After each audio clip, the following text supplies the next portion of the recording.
Chicago Bears launched their 1963 grid campaign at Green Bay against the defending NFL champions, the Packers. The Packers haven't lost at home since the Bears turned the trick in 1960. Green Bay attacks in the opening quarter, but when Jim Taylor is separated from the ball, the Bears' Richie Pettibone recovers on the Packer 33. Ronnie Bull cuts back side left end for a 5-yard. Now the Bears go in the opposite direction with Rick Caceres blasting down to the Packer 22. Green Bay holds, but the Packers cannot stop rookie Bob Jenks, whose 32-yard placement gives Chicago a 3-0 lead. The world champions come storming back with jarring Jim Taylor ripping up a 9-yard run. On the famous Green Bay power sweep, Tom Moore turns the corner and reaches the Chicago 48. Bart Starr, Green Bay's fine field general, hits the mark with a first down flip to Ron Kramer. But the Big Bear defense puts an end to this drive, and the Pack is forced to settle for a 41-yard Jerry Kramer field goal, which ties the score at 3-all. Midway in the second period, Willie Gallimore gets loose at left end and goes for 8 yards.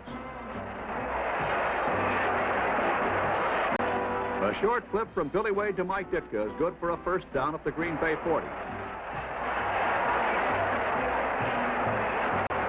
Wade looks for another receiver, but when he can't find one, he chugs along for a 10-yard gain.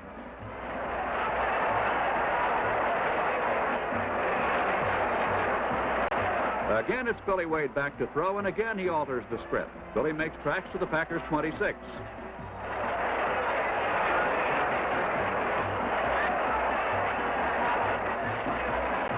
A swing pass works to perfection. It's Wade to Bull. With Mike Ditka supplying the key block, Ronnie races 22 yards down to the Green Bay 4-yard line.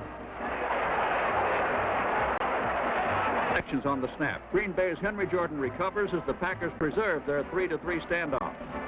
The Packers are bottled up in their own territory, though, and Jim Taylor can't do much about it. The mighty Bears show no mercy as they bury Tom Moore at the line of scrimmage. Unable to run, the Packers attempt to pass, but they're foiled again as a savage tackle by McRae jolts the ball from Boyd Dowler. The half ends with the Bears and Packers still tied at 3-3. In the third quarter, the Bears gain possession on a Rosie Taylor interception. Marconi begins a goalward march with a 9-yard gain. The Bears have seldom looked better. That's Wade throwing now. Bull receiving and running hard for 21 yards to the Packer 35.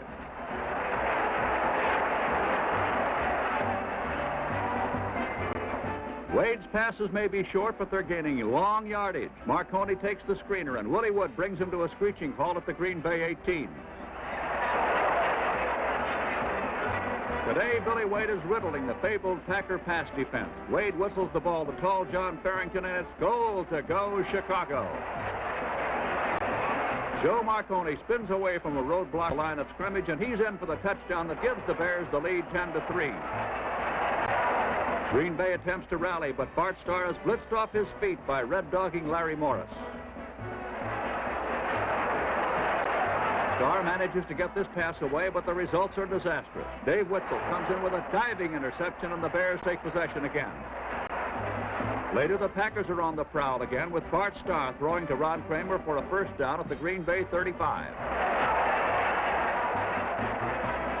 But the Packers' comeback hopes are completely obliterated as Bill George comes up with the Bears' 4th interception of the game. A superb defensive performance holds Green Bay to a mere 3 points, and the Bears are off and running toward the Western Conference crown.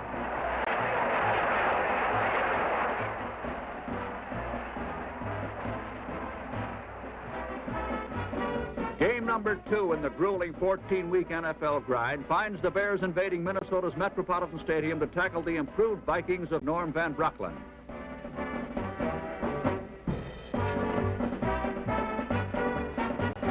Early in the opening quarter, the Bears hit the scoreboard with Billy Wade and Ronnie Bull combining on a flare pattern that's worth 24 yards plus 7 points.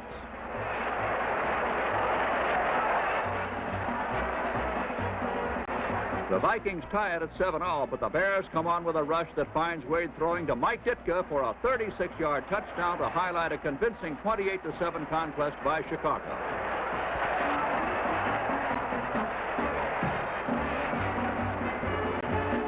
Next stop for the high-balling Chicago Bears is Tiger Stadium in Detroit. The Bears, in first place in the Western Conference, are undefeated. The Lions are 1-1.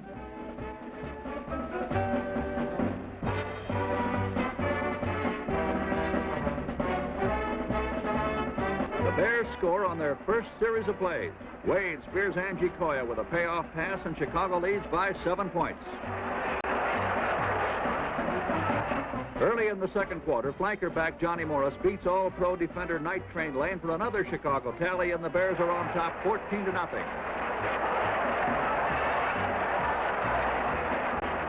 Chicago is dominating the game. It's Wade to Ditka for a third TD and a 21-point fair bow. Detroit is forced to play catch-up football, and against the Bears, this is a dangerous game. Milt Plum's pass is plucked out of the air by Richie Pettibone. And Richie really does things in a big way as he gallops back 66 yards for the play of the day. The Bears coast to a 37-21 victory as they continue on top of the Western Conference.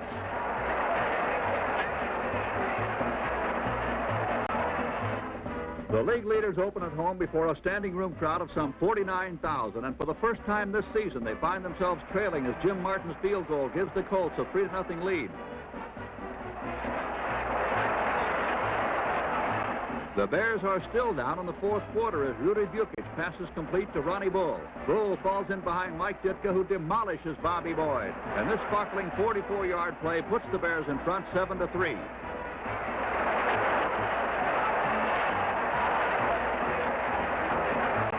Roger Leclerc clinches the game with a 16-yard field goal to cap a come-from-behind 10-3 Chicago victory.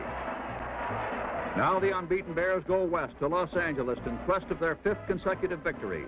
Late in the first quarter, the TD parade begins with Wade and Ditka combining for a 14-yarder, which gives Chicago the lead.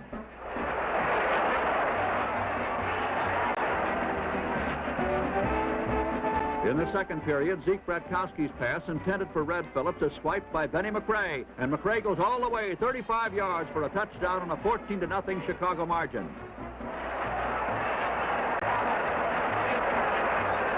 Following a Ram touchdown, the Bears bounce right back with Billy Wade and Mike Ditka, the featured performers again. Ditka goes cartwheeling into the end zone as the Bears pull away from Los Angeles.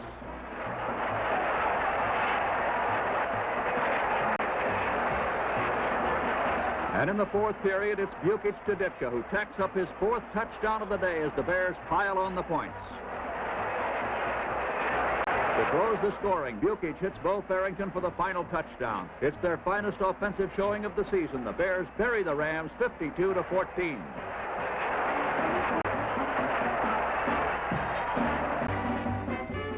It's northward ho to San Francisco, where the all-winning Bears face the cellar-dwelling 49ers. San Francisco scores on its opening series of plays to assume a 7-0 edge.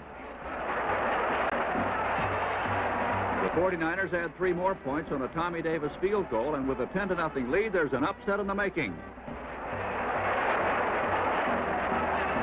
The 49ers have not won and the Bears haven't lost, but today David is whipping Goliath.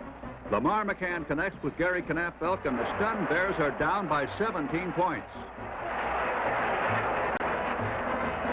A Wade to Farrington touchdown toss puts the Bears on the board, but they can't overcome San Francisco's early surge. In the upset of the season, the 49ers hand the Bears a 20-14 licking.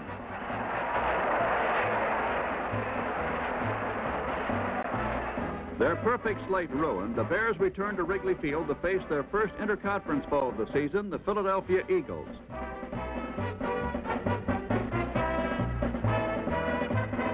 Leading 3-0 in the first quarter, the Bears strike it rich on a Wade to Marconi pass. Joe jets 23 yards into the end zone for a Chicago touchdown.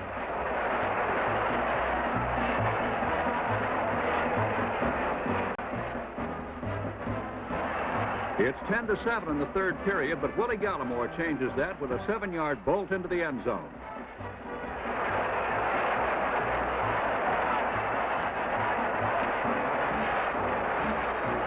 King Hill attempts to rally the Philadelphians, but he fast finds out the rugged Chicago Bears secondary is a tough nut to crack.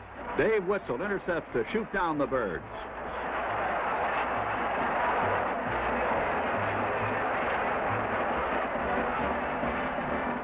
The Eagles get the ball again, and Hill is still in there pitching. King can't do a thing, though, as Rosie Taylor sews up this interception to thwart another Eagle effort.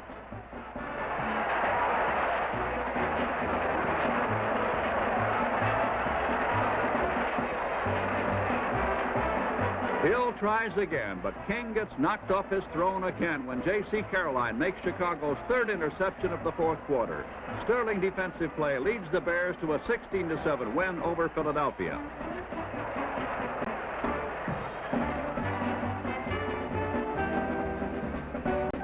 The Bears barge into Baltimore Memorial Stadium, where a packed house sits in stunned awe as the Hallis Hotshots hit heavy and hard.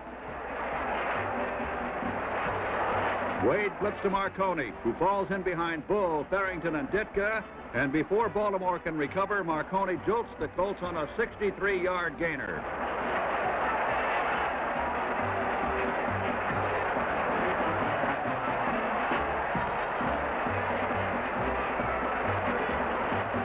Rick Caceres rips over right tackle, and the ball is on the Baltimore 8.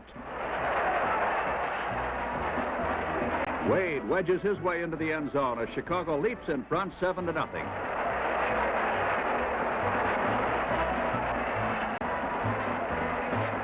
Johnny Unitas, one of the league's premier passers, fields the front of the Bears' defensive brawn.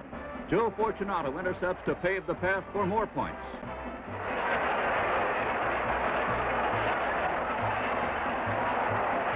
Wade lobs a short pass to Caceres. The Colts are caught holding, but that doesn't bother the Bears. Caceres scores, and it's Chicago 14, the Colts nothing.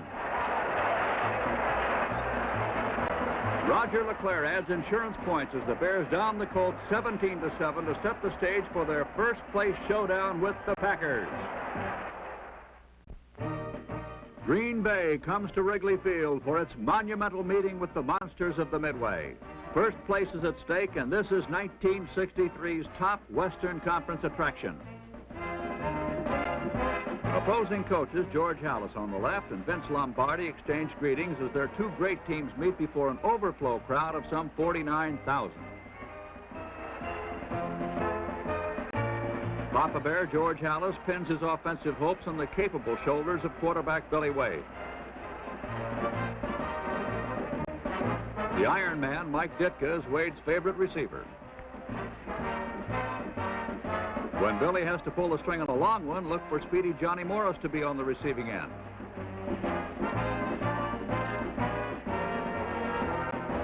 The evidence that the Chicago Bears are up for this game comes on the opening kickoff.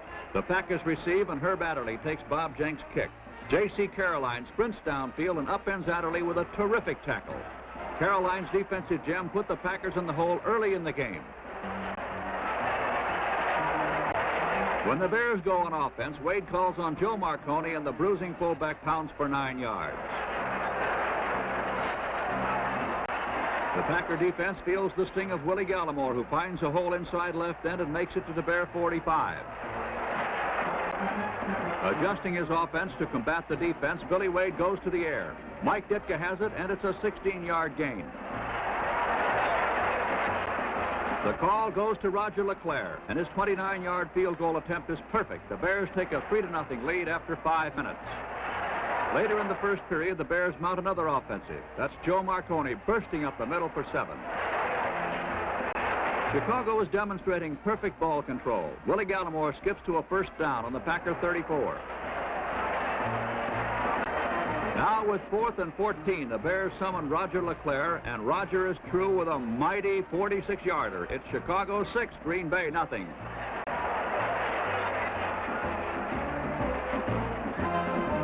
Bob Jenks kicks off. It's a long one that Herb Adderley gathers in 3 yards deep in the end zone. Herb builds up a head of steam and bursts up the middle, but John Farrington closes in and forces Adderley to fumble. Roger LeClaire recovers for the Bears on the Green Bay 36.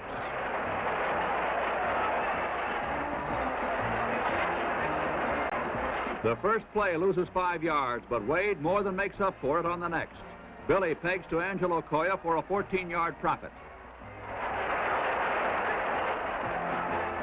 Now watch this play closely. Perfect blocking opens a huge hole for Willie Gallimore, and the will-o'-the-wisp is off on a touchdown tear that covers 27 yards. The Bears take a 13-0 lead at halftime.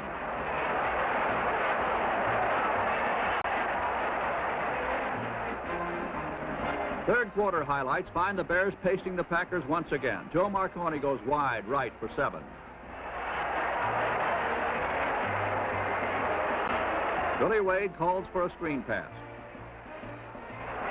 He flips to Marconi, and Joe takes over from there. Marconi moves for 28 yards, and the Bears set up shop on the Packer 43.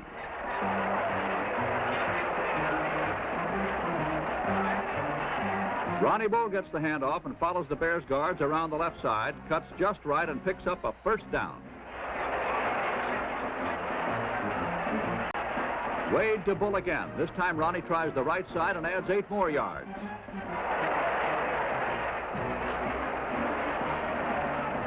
The Bears don't get a touchdown this trip, but LeClaire kicks his 3rd field goal, and the Chicago lead swells to 16-0.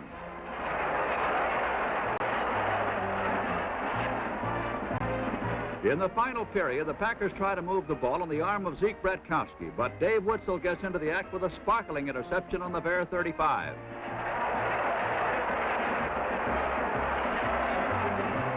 Witzel's outstanding interception leads to another 3 points as Roger LeClaire boots a 35-yard field goal. The score, Chicago 19, Green Bay nothing. Bratkowski tries once more to move the Packers. Under relentless pressure, Zeke's toss is off target, and Benny McRae grabs it for Chicago. And here's Benny barreling all the way to the Packer 5 before Earl Grove belts him out of bounds.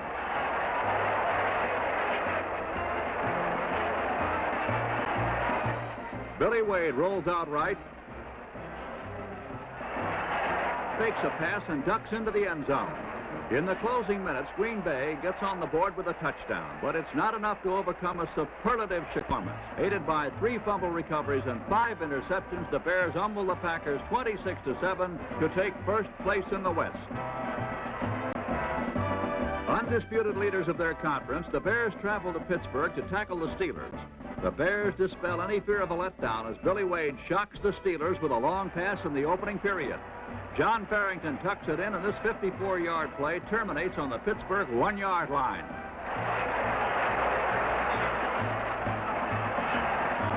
Willie Gallimore puts the final touch to a drive that began with the opening kickoff. The Bears assume command 7-0.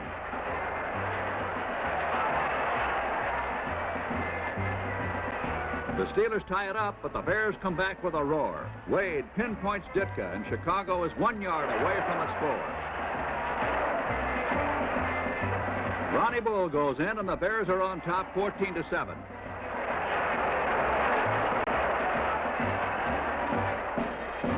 The Steelers are putting up a good fight, and Ed Brown leads them goalward with a pass to Buddy Dial.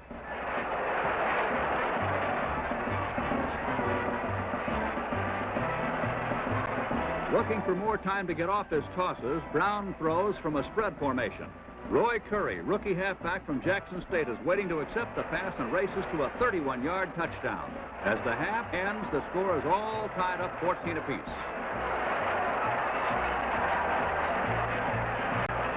In the final period, the Steelers take the upper hand on a Lou Michaels field goal. Pittsburgh leads 17-14. The Bears desperately need a score now. Billy Wade arcs a pass to Mike Ditka, and watch this now. Mike takes off on perhaps the most spectacular play of the year. Ditka smacks into a host of dark jerseys and simply pulls his way through a maze of tacklers. He's finally pulled down from behind by Clendon Thomas at the Steelers 17, 63, exhausting yards.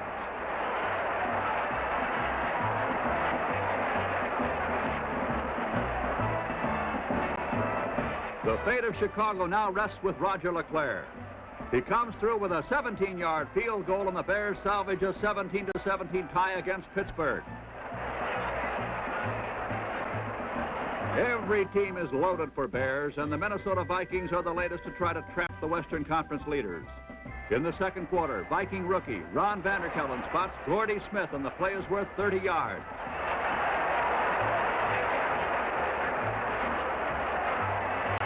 Tommy Wilson plunges for the touchdown as the Vikings take the advantage 10-3.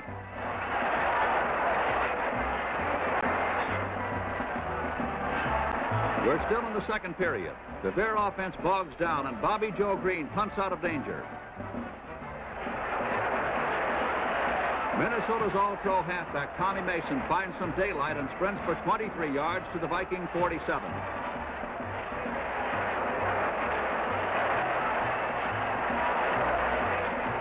The Bears are blitzing on this next play, but Vanderkellen, a carbon copy of Fran Tarkenton, scrambles out of trouble. Ron throws on the run to Gordy Smith, and Gordy gouges the Bears on a 53-yard touchdown sprint. The surprising Vikings are on their way to an upset as they lead at halftime, 17-3.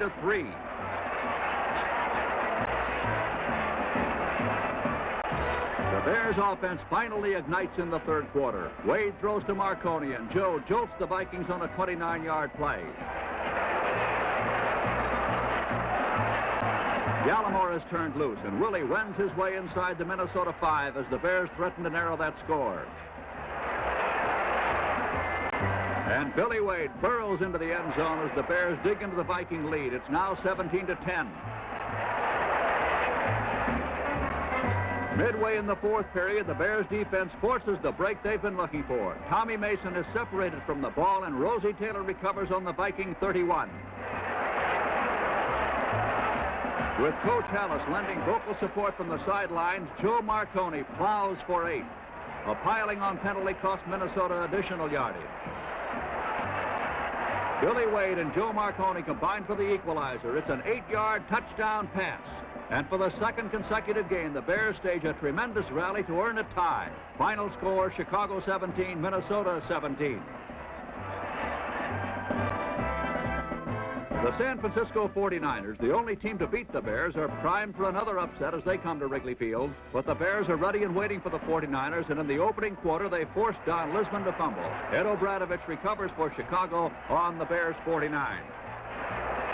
This is a crucial game, for with 2 ties on their record and Green Bay on their heels, the Bears must win. Here's Gallimore finding a lot of daylight, 51 yards for a touchdown.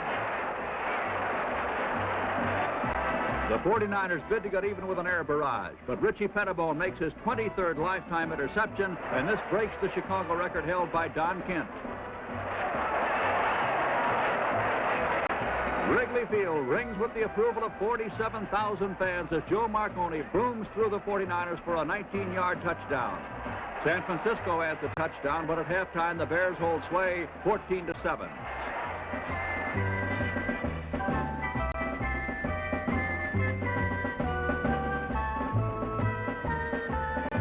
The Bears offense builds momentum in the third period as Billy Wade passes. John Farrington has it, and before the 49ers can catch him, Big John completes a beautiful 41-yard play to the 15-yard line.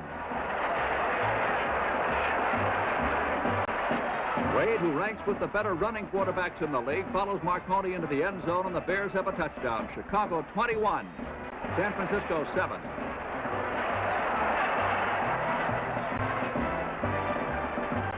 The blustery winter day hasn't dulled the Chicago defensive secondary. Rosie Taylor ties a Bear season record with his 8th interception of the year. Rosie's 30-yard touchdown pads Chicago's score to 27 against San Francisco's 7. Next opponent for the Bears, Detroit's dangerous Lions in the final game of the season.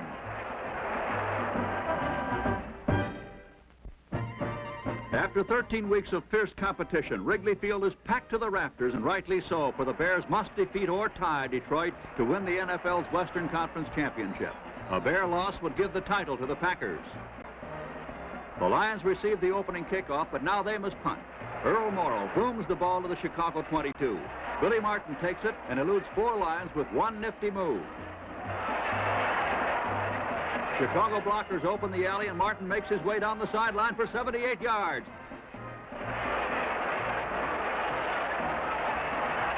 But, and it's a big but, the officials have ruled that Billy stepped out of bounds at the Lion 40-yard line.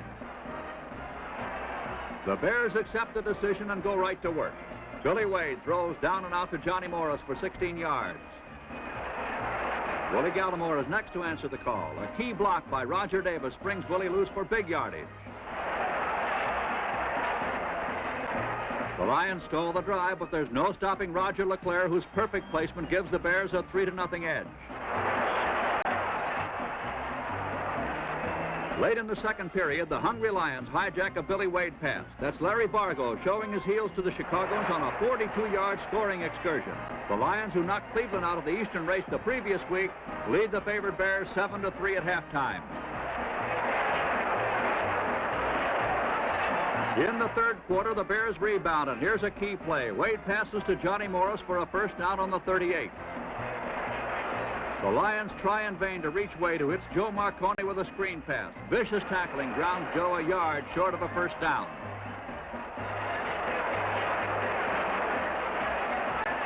Billy Wade smacks into that tough Lion line for the important yardage that keeps the Chicago Flame lit. Now from his own 49, Wade spears Johnny Morris on a slant pattern. Johnny reverses his field, gets help from Mike Ditka, and it's a foot race to the end zone. Morris wins, and the Bears are back in front 10-7.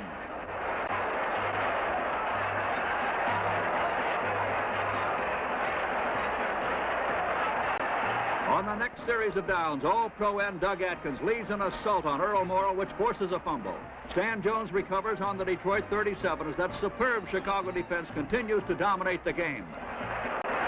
Almost immediately, Wade comes back with that same slant pass to Morris, and it works for 17 yards this time to the Detroit 22. The Lions secondary is not at full strength. Wade is aware of this, and he's been passing more than usual with spectacular results. Ditka clutches this one for a Chicago touchdown. And with a 17-7 lead, the Bears can taste that title. Roger LeClaire kicks off to Tom Watkins, who fields the ball on the 5. As Tom follows his interference to the right, Larry Glick, the rookie member of the Bears bomb squad, lowers the boom on Watkins to end the period. Now the fourth quarter opens with Morrall passing to Gale Cogdill, who fights his way to a first down on the Lions' 30. The Bears put the heat on Mr. Morrall, but he manages to make a connection with Nick Pietrasante. It's another first down for the Lions, who aren't conceding anything. Morrall lays one on the line to Terry Barr, who almost loses the handle but hangs on for 6. The Chicago secondary finds trouble stopping the Morrall to Barr combination. Perry takes the ball away from Benny McRae for a first down on the Bears' 20. On a delayed handoff, Tommy Watkins breaks into the open, and it's goal to go for the Lions on the Chicago 4-yard line. On second down, Morrall looks for Terry Barr and finds him in the end zone. The pressure is tremendous now as the Lions narrow Chicago's lead to 17-14. Uh-oh, he's still holding on. The Bears need at least a tie to win the Western Division Championship. With 3 minutes and 22 seconds to play, the Lions work the delayed handoff to Watkins again. Tommy almost goes all the way, but Roosevelt Taylor and Benny McRae combine to check his flight. Now Detroit challenges the Bears with short passes. Morrall and Cogdill manage 5 yards on this play. The Lions are on the Bear 27. Doug Atkins doesn't let Darrell Sanders prevent him from ruining this pass play, but Chicago fans remain on the edges of their seats.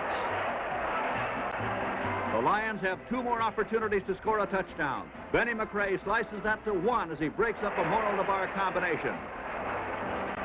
On fourth down, Ed Obradovich deflects Morrall's pass as the Bears preserve their slim lead. Chicago fails to make a first down, and the Lions have the ball again on their own 33. 53 seconds remain. A now desperate Earl Morrall passes to Terry Barr. Benny McRae comes up and slams him to the ground.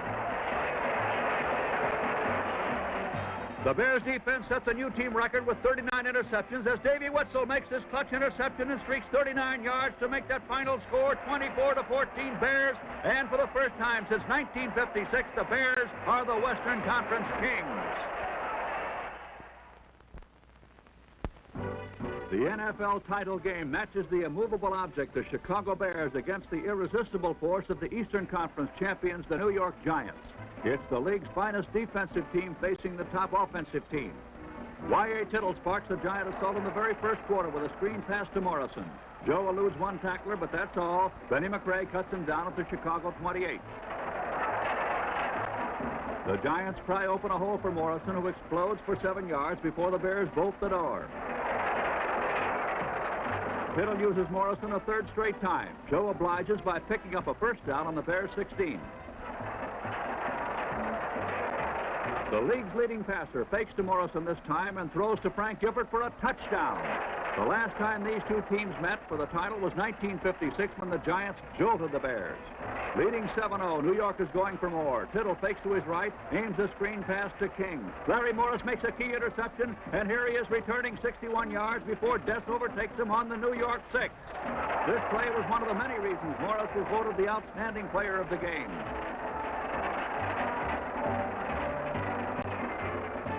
Billy Wade feeds the football to Ronnie Bull, who cuts inside Ted Karras' block and gets to the 2. In the final play of the first quarter, Wade follows Mike Pyle into the end zone, and the championship game is squared away at 7-7. And the Wrigley Field faithful are delirious. Roger LeClaire kicks off to begin the second quarter. Waiting for it on the 14 is Eddie Dove. Dove hightails for 24 yards before Jim Cadillo drags him down. Joe Morrison, making a pest of himself, reaches midfield before he's hauled down.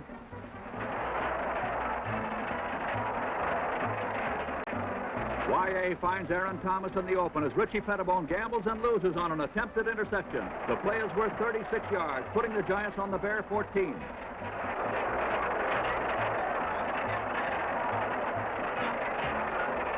Tittle sends Phil King up the middle, and King blasts to the Bears' 9. King batters his way to the Bear 5, but now the Chicago defense becomes as sturdy as the Rock of Gibraltar. The Giants are forced to go for a field goal. John Chandler's kick is true from the 13. New York carries a 10-7 advantage into the third quarter. Roger LeClaire gets things started by kicking off to Hugh McElhenney at the 7. Hugh sidesteps J.C. Caroline and a host of other Bears as he tears for 47 yards. Roosevelt Taylor is the one Bear hurrying Hugh cannot avoid. The Bears have Tittle's downfield receivers under tight cover, and Y.A. goes to his safety valve, Joe Morrison. Morrison drops to a first down at the Bear 35. Tittle keeps plugging away with passes. It's in the air. Davey Witzel intercepts as once again the defense is responsible for turning the tide in Chicago's favor.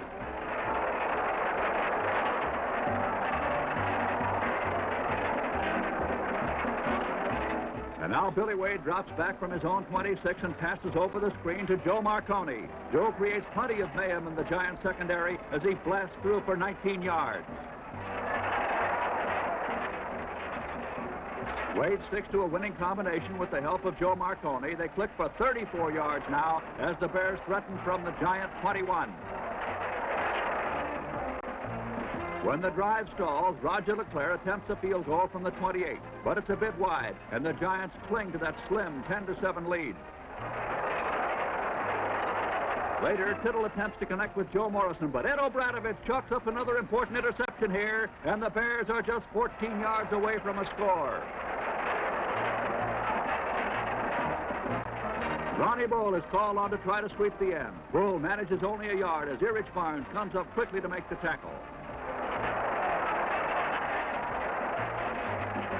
The big play for the Bears sees Wade spear Mike Ditka on the third down pass, and Ditka carries it to the Giants' 1-yard line. Billy Wade bulls into the end zone to climax the drive and put Chicago on top 14-10. But the battle has not been won. There's a full period to play, and this powerful Giant offense is capable of exploding at any moment. Later, time is running out on the Giants. Tittle connects with Aaron Thomas. 1 minute, 24 seconds remain as Thomas gets to his own 26. Tittle, still the cool, efficient passer, connects with Hugh McElhenney. Hugh was gang tackled after 8 yards.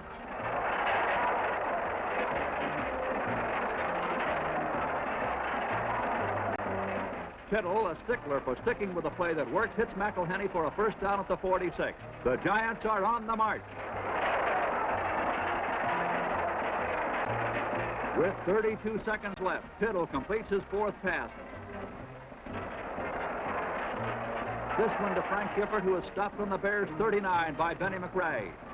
And now 10-second show on the clock as Tittle steps back from the Bear 39. He fires goalward to Del Schaffner, but YA is off the mark, and Richie Pettibone makes the biggest interception of his career. Time runs out, and the Bears win the World Championship 14-10. Hey, hey! George Halas's Monsters of the Midway have accomplished what they set out to do almost 6 months ago. For the first time since 1946, the Chicago Bears are the champions of the world. A great climax to a wonderful season for the grand old man of football, Papa Bear George Halas.